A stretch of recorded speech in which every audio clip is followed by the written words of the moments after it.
Imana dusoma abari kugira ngo twebwe turi kureba bino bintu tugire icyo dutekereza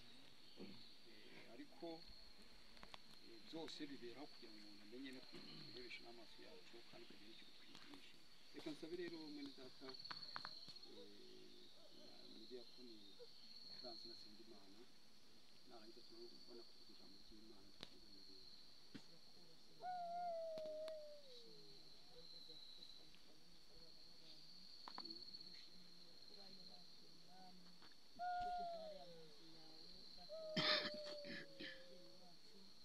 ry'Imana Imana twakwereka ikirere turi mu nzira tugushimye ko twabonye neza yawe Imana ishimwe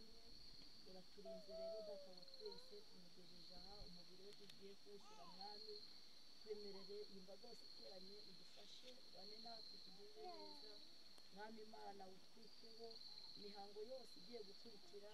mwami Imana iherekeje yatambutse turi mu nzu yawe nayo unyiteho ugirire neza umukozi wawe ugiye kugabura ijambo ryawe umukozi wawe umuntu wese uhagarara agira icyo avuga ubutware bw'Imana bumubeho kandi Imana udufashe udukomeze mwami Imana nk'umuryango tugirire neza udushyigikire udufashe uduhoze kuko uri Imana igihoza abantu bayo mwami Imana yacu utwemerere ubane natwe turagushimiye kubana natwe kugeza iyi gahunda yose irangije ukatugira neza mu izina rya Yesu kugira ngo dusomere rero ijambo ry'Imana riri mu Bakorinto 15:3 haravuga ngo ariko bamwe barabaza bati abapfuye bazazurwa bate kandi bazaba bafite mubiri ki kuri 36 haravuga ngo wamupfuwe icyo ubiba ntikiba kizima kitabanje gupfa kandi icyo ubiba nta kiba gifite umubiri kizagira hanyuma ahubwo ubiba akabuto ubwako kenda kuba nk'ishaka cyangwa akandi kabuto ariko Imana igaha umubiri nk'uko yawukageneye Imana ifashe cyane. Ijambo ry'Imana ritugezeho birabaza ngo mbese birashoboka ko abantu bapfuye bashobora kuzazuka ariko Bibiliya iraduhamiriza ikavuga ngo abapfuye bazazuka kuko niyo twibutse Adamu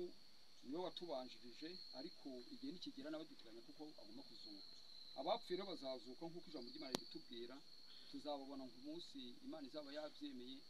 ariko aba bacu uyu munsi wa none bari gupfa ndetse ijambo ry'Imana ryo rikavuga ngo mu byahishura kuvuga ngo hahirwa abapfa bapfiriye mu mwami wacu Yesu Kristo kuko imirimo yabo ibaherekeje ibyo dukora rero nibyo biduherekeza bikaduhindura no kujya ahandi hantu niyo mpamvu rero twebwe turi kureba bino bintu mbese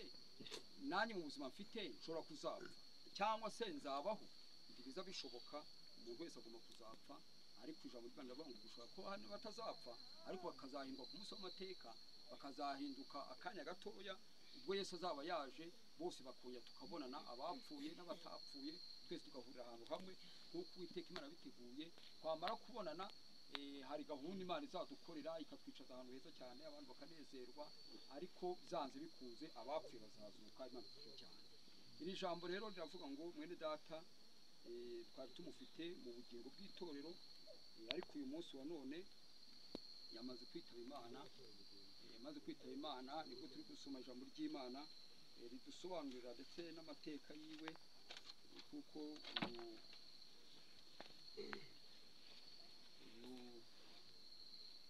uyu musaza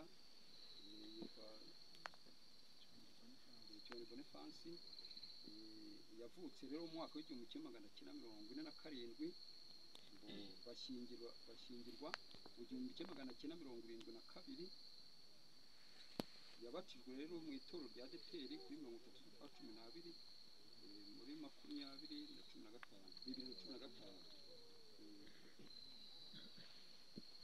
Yitabye Imana rero tariki 5 z'ukwezi kwa 11 muri 2023.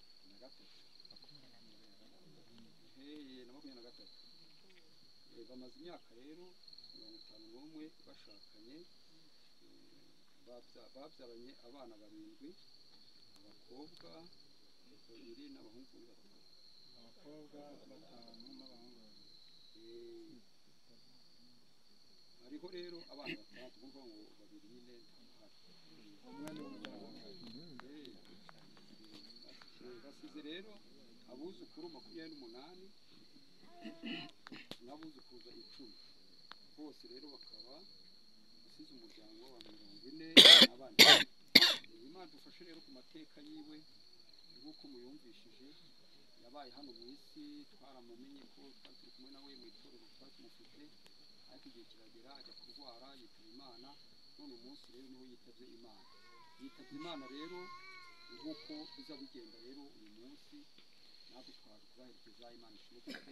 uyu muntu ukoze, kugira ngo witeze igitebo hino ushyireho ubutaka.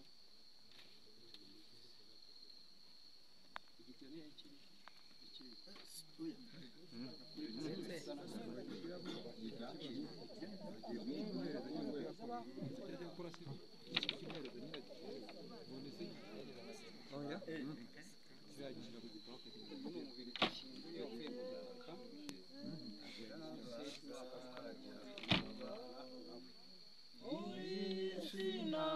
Noneho umuryango wiwe wa bugufi waza agashyiraho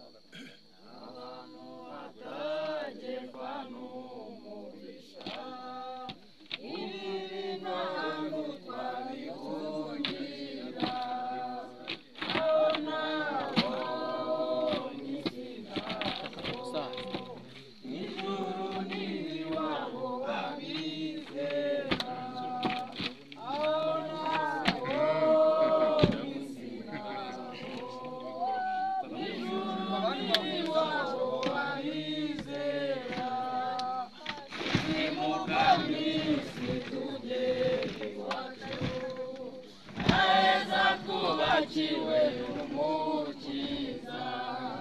ku Mana yacu aramasugeza, yubaka nk'isuku tutarabona, niho